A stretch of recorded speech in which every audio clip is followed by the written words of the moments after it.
오늘은 우리가 읽었던 말씀 중에서 16절부터 20절까지 말씀을 중심으로 해서 의심 속에서도 받은 사명, 이런 제목으로 함께 말씀을 나누려고 합니다. 오늘 우리가 읽은 이 말씀 중에서 19절과 20절 말씀을 우리가 대위임령이다, 그렇게 이야기합니다. 우리 주님께서 우리에게 주신 우리에게 위임해 주신 굉장히 큰 명령이다 해서 대위임령이다, 그렇게 이야기합니다. 그래서 많은 분들이 말씀을 보실 때에 18절, 19절, 20절 말씀만 딱 띄어서 설교하시는 경우가 굉장히 많이 있습니다. 그리고 되게 이 18절부터 20절까지의 석절의 말씀만 보면 너무 가슴이 뛰고요. 말씀을 참 잘 전하시는 목사님들 있잖아요. 그 목사님들의 이 구절에 대한 말씀을 들으면 내가 지금 막 뛰어나가고 싶은 그런 감정을 불러일으키게 만들기도 하십니다. 그런데 제가 이 말씀을 볼 때마다 늘 항상 연결이 잘 안 됐던 부분이 16절과 17절 말씀이에요. 11 제자가 갈릴리에 가서 예수께서 지시하신 산에 이릅니다. 예수께서 이 여자들을 통해서 부활의 첫날에 예수님을 먼저 만났던 그 여자들을 통해서 천사들이 이제 예수님의 말을 전하죠. 내가 너희들보다 먼저 갈릴리로 가 있겠다. 그래서 그 지시하신 곳에 가서 예수님을 만납니다. 만나는데 예수님을 배우고 경배하는데 아직 뭐 하는 사람들이 있어요? 의심하는 자들이 있습니다. 아직 의심하는 자들이. 이게 참 되게 성경을 읽을 때마다 저한테는 이질적으로 보였습니다. 부활하신 주님이 말씀하신 대로 가서 주님을 배웠고 그 주님을 경배하는데도 불구하고 여전히 그 마음속에 진짜 주님이 맞나? 진짜 주님이 다시 살아나신 게 맞나? 사실 그때 안 돌아가신 게 아니었나? 하면서 여전히 주님을 의심하는 사람들이 있더라 하는 것입니다.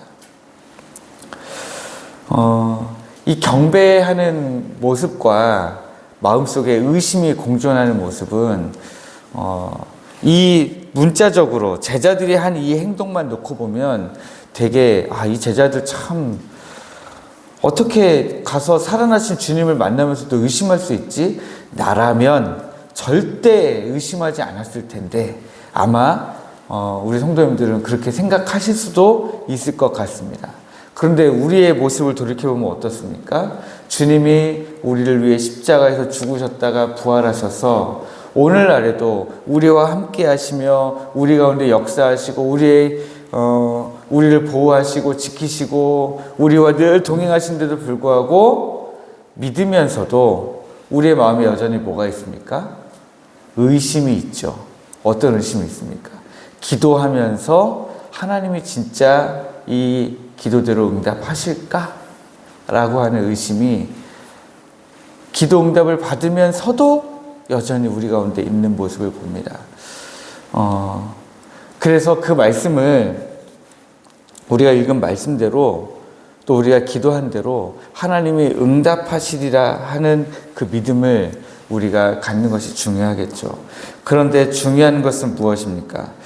17절 말씀은 아직도 의심하는 사람들이 있더라 하고 그 다음에 예수님이 나와서 말씀하시는데 꾸짖지를 않으세요.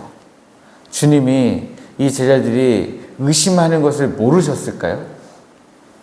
의심하는 것을 아셨습니다. 그런데도 불구하고 우리 주님은 꾸짖지 않으시고 바로 말씀하십니다. 하늘과 땅의 모든 권세를 내게 주셨으니 라고 바로 대위임령을 시작하시게 되는 것입니다. 때로는 우리 주님은 우리가 완벽한 이해보다는 하나님을 향하고 있는 진실한 마음을 더 중요하게 보시는 것 같기도 합니다. 우리 주님의 말씀을 듣고 그 갈릴리에 지시하신 그 산까지 나아오는 그것만으로도 우리 주님은 때로는 우리를 인정해 주시는 것 같습니다.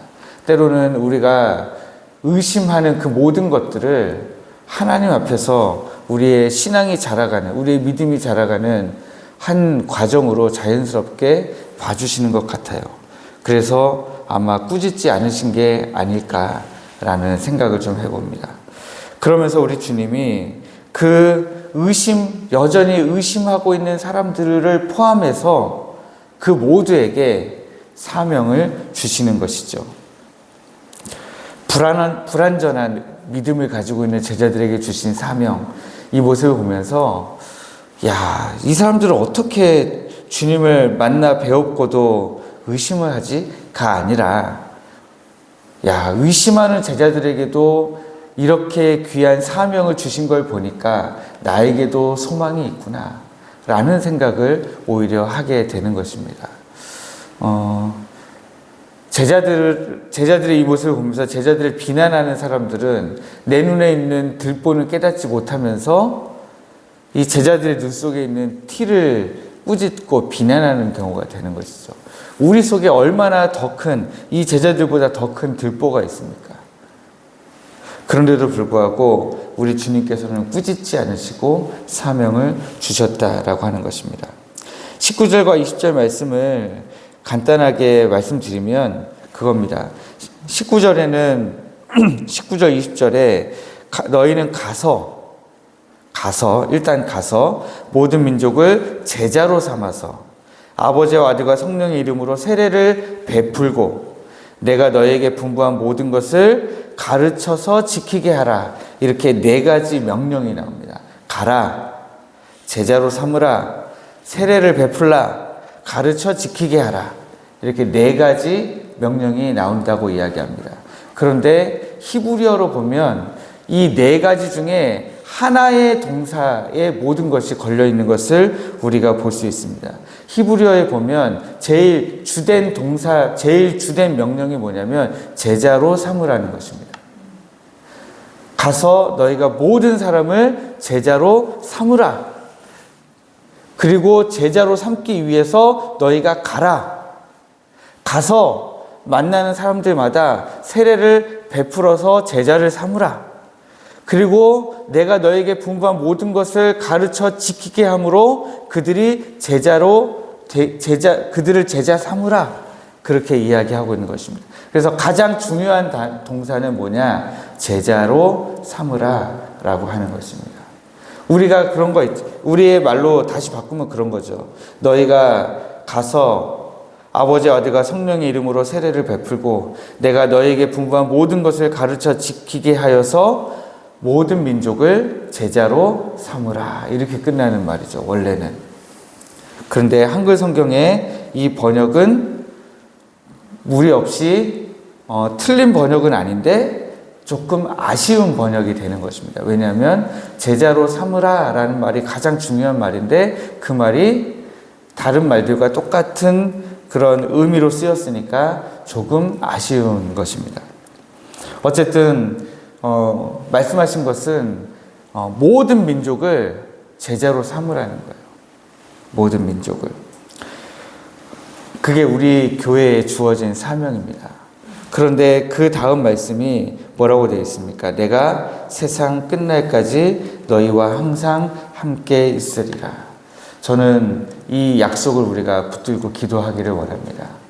우리에게 주어진 사명은 가서 모든 민족을 제자로 삼는 것입니다.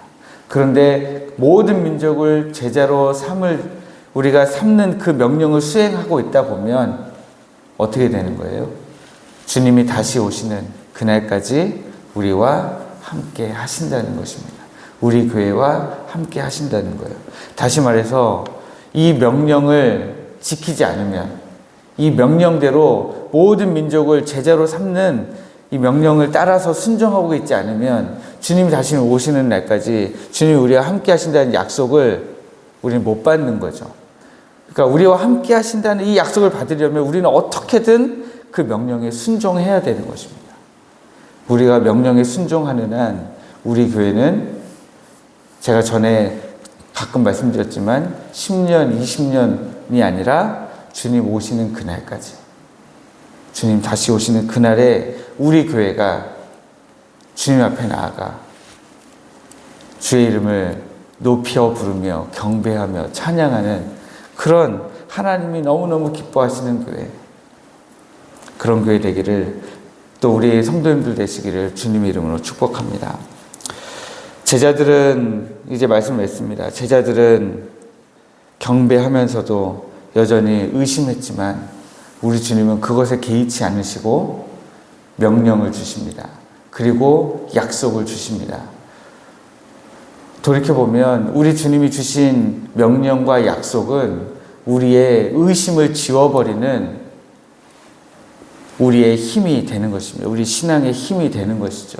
여러분들 기도하시면서도 또 여전히 하나님이 우리에게 주신 이 명령과 약속을 기억하시면서 기도하시는 이유는 내 앞에 있는 여러 가지 장애물들, 기도의 제목이 있어서 기도하시는 거잖아요.